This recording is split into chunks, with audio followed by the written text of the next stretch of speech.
ਅਗਲੀ ਜਿਹੜੀ ਹਰਜੋਤ ਸਿੰਘ ਦੀ ਗੱਲ ਕਰਦੇ ਜਾਈਏ ਕੈਲੀਫੋਰਨੀਆ ਦੀ ਅਨਇੰਪਲੋਇਮੈਂਟ ਏਜੰਸੀ EDD ਦੇ ਨਾਲ ਸੰਬੰਧਿਤ ਇੱਕ ਨਵੀਂ ਰਿਪੋਰਟ ਜਿਹੜੀ ਉਹ ਸਾਹਮਣੇ ਆਈ ਆ। ਮਲਟੀ ਮਿਲੀਅਨ ਡਾਲਰ ਫਰਾਡ ਦੀ ਸਕੀਮ ਚੱਲ ਰਹੀ ਸੀ। EDD ਨੂੰ ਹੋਰ ਜਿਹੜਾ ਚੂਨਾ ਲਾਉਣ ਦੇ ਲਈ ਕਹਿੰਦੇ ਵੀ ਉਸ ਨੂੰ EDD ਨੇ ਜਿਹੜਾ ਉਹ ਰੋਕਿਆ ਹੈਗਾ। ਅਨਇੰਪਲੋਇਮੈਂਟ ਏਜੰਸੀ ਨੇ ਇਸ ਦੇ ਬਾਰੇ ਜਿਹੜੀਆਂ ਉਹ ਜਾਣਕਾਰੀਆਂ ਦਿੱਤੀਆਂ ਆ।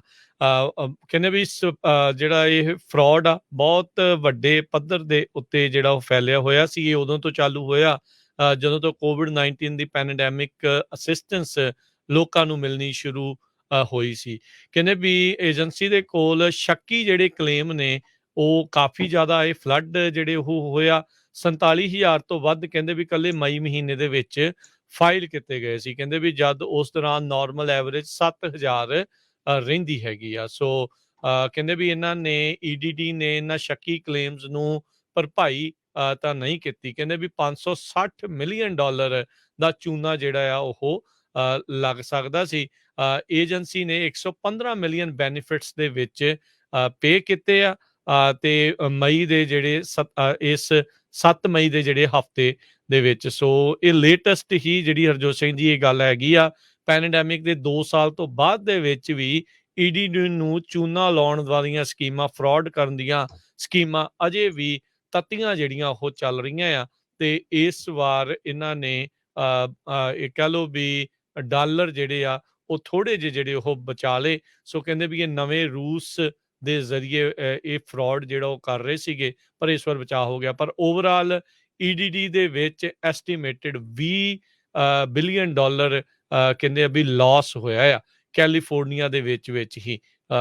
ਜਿਹੜਾ ਇਹਦੇ ਫਰਾਡੂਲੈਂਟ ਜਿਹੜੇ ਕਲੇਮਸ ਆ ਉਹਨਾਂ ਦੇ ਵਿੱਚ। ਸੋ ਇਹਦੇ ਵਿੱਚੋਂ 1.3 ਬਿਲੀਅਨ ਜਿਹੜੇ PUA ਕਲੇਮ ਸੀਗੇ ਉਸ ਦੇ ਨਾਲ ਤੇ ਫੈਡਰਲੀ ਫੰਡਡ ਰਿਲੀਫ ਪ੍ਰੋਗਰਾਮਸ ਆ ਉਹਨਾਂ ਦੇ ਨਾਲ ਜੁੜੇ ਹੋਏ ਸੀ, ਜਿਹੜੇ ਪਿਛਲੇ ਸਾਲ ਖਤਮ ਜਿਹੜੇ ਉਹ ਹੋ ਗਏ ਸੀਗੇ। ਸੋ ਲਗਾਤਾਰ EDD ਨੂੰ ਥੁੱਕ ਲਾਉਣ ਦੀਆਂ ਸਕੀਮਾਂ ਜਿਹੜੀਆਂ ਉਹ ਚੱਲ ਰਹੀਆਂ ਆ, ਪਰ ਜਿਹੜੇ ਸਕੈਮਰਸ ਆ ਉਹ ਨਵੀਆਂ ਤਰੀਕਾਂ ਜਿਹੜੀਆਂ ਨਵੇਂ ਤਰੀਕਿਆਂ ਦੇ ਨਾਲ EDD ਨੂੰ ਥੁੱਕ ਲਾਉਣ ਦੀ, ਉਹਨਾਂ ਨੂੰ ਠੱਗਣ ਦੀ ਜਿਹੜੀਆਂ ਆ ਉਹ ਕੋਸ਼ਿਸ਼ਾਂ ਕਰ ਰਹੇ ਆ। ਕਹਿੰਦੇ ਵੀ ਇਸ ਵਾਰ ਬੈਂਕ ਦੇ ਸਤਾਏ ਹੋਏ ਪੀੜਤ, ਸਟੋਰਾਂ ਦੇ, ਗਵਰਨਮੈਂਟ ਏਜੰਸੀਜ਼ ਦੇ ਸਤਾਏ ਹੋਏ ਬਣ ਕੇ, ਐਪਲੀਕੈਂਟਸ ਬਣ ਕੇ ਖੁਦ ਫੋਨ ਕਾਲਸ ਦੇ ਜ਼ਰੀਏ ਇਹ ਜਿਹੜੇ EDD ਨੂੰ ਠੱਗਣ ਦੀਆਂ ਇਹਨਾਂ ਦੀਆਂ ਕੋਸ਼ਿਸ਼ਾਂ ਸੀਗੀਆਂ ਜੀ।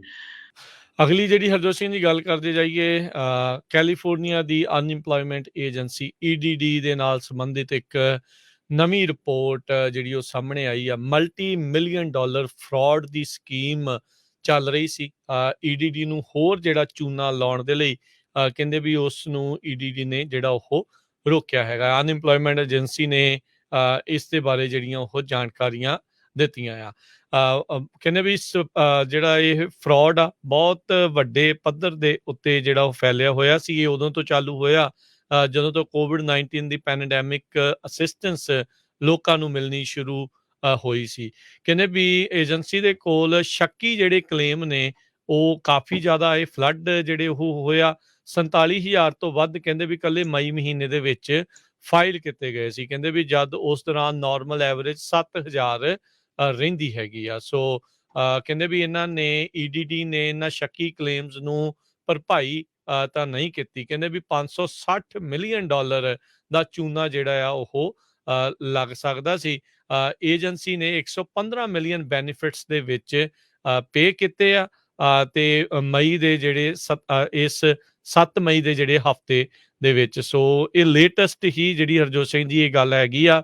ਪੈਂਡੈਮਿਕ ਦੇ 2 ਸਾਲ ਤੋਂ ਬਾਅਦ ਦੇ ਵਿੱਚ ਵੀ EDD ਨੂੰ ਚੂਨਾ ਲਾਉਣ ਵਾਲੀਆਂ ਸਕੀਮਾਂ, ਫਰਾਡ ਕਰਨ ਦੀਆਂ ਸਕੀਮਾਂ ਅਜੇ ਵੀ ਤੱਤੀਆਂ ਜਿਹੜੀਆਂ ਉਹ ਚੱਲ ਰਹੀਆਂ ਆ।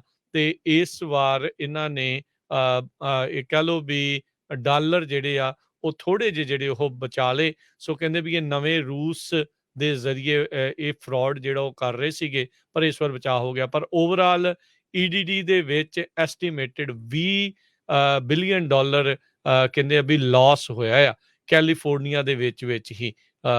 ਜਿਹੜਾ ਇਹਦੇ ਫਰਾਡੂਲੈਂਟ ਜਿਹੜੇ ਕਲੇਮਸ ਆ ਉਹਨਾਂ ਦੇ ਵਿੱਚ। ਸੋ ਇਹਦੇ ਵਿੱਚੋਂ 1.3 ਬਿਲੀਅਨ ਜਿਹੜੇ PUA ਕਲੇਮ ਸੀਗੇ ਉਸ ਦੇ ਨਾਲ ਤੇ ਫੈਡਰਲੀ ਫੰਡਡ ਰਿਲੀਫ ਪ੍ਰੋਗਰਾਮਸ ਆ ਉਹਨਾਂ ਦੇ ਨਾਲ ਜੁੜੇ ਹੋਏ ਸੀ, ਜਿਹੜੇ ਪਿਛਲੇ ਸਾਲ ਖਤਮ ਜਿਹੜੇ ਉਹ ਹੋ ਗਏ ਸੀਗੇ। ਸੋ ਲਗਾਤਾਰ ਈਡੀਡੀ ਨੂੰ ਥੁੱਕ ਲਾਉਣ ਦੀਆਂ ਸਕੀਮਾਂ ਜਿਹੜੀਆਂ ਉਹ ਚੱਲ ਰਹੀਆਂ ਆ, ਪਰ ਜਿਹੜੇ ਸਕੈਮਰਸ ਆ ਉਹ ਨਵੀਆਂ ਤਰੀਕਾਂ ਜਿਹੜੀਆਂ ਨਵੇਂ ਤਰੀਕਿਆਂ ਦੇ ਨਾਲ ਈਡੀਡੀ ਨੂੰ ਥੁੱਕ ਲਾਉਣ ਦੀ, ਉਹਨਾਂ ਨੂੰ ਠੱਗਣ ਦੀ ਜਿਹੜੀਆਂ ਆ ਉਹ ਕੋਸ਼ਿਸ਼ਾਂ ਕਰ ਰਹੇ ਆ। ਕਹਿੰਦੇ ਵੀ ਇਸ ਵਾਰ ਬੈਂਕ ਦੇ ਸਤਾਏ ਹੋਏ ਪੀੜਤ, ਸਟੋਰਾਂ ਦੇ, ਗਵਰਨਮੈਂਟ ਏਜੰਸੀਜ਼ ਦੇ ਸਤਾਏ ਹੋਏ ਬਣ ਕੇ, ਐਪਲੀਕੈਂਟਸ ਬਣ ਕੇ ਖੁਦ ਫੋਨ ਕਾਲਸ ਦੇ ਜ਼ਰੀਏ ਇਹ ਜਿਹੜੇ ਈਡੀਡੀ ਨੂੰ ਠੱਗਣ ਦੀਆਂ ਇਹਨਾਂ ਦੀਆਂ ਕੋਸ਼ਿਸ਼ਾਂ ਸੀਗੀਆਂ। ਜੀ।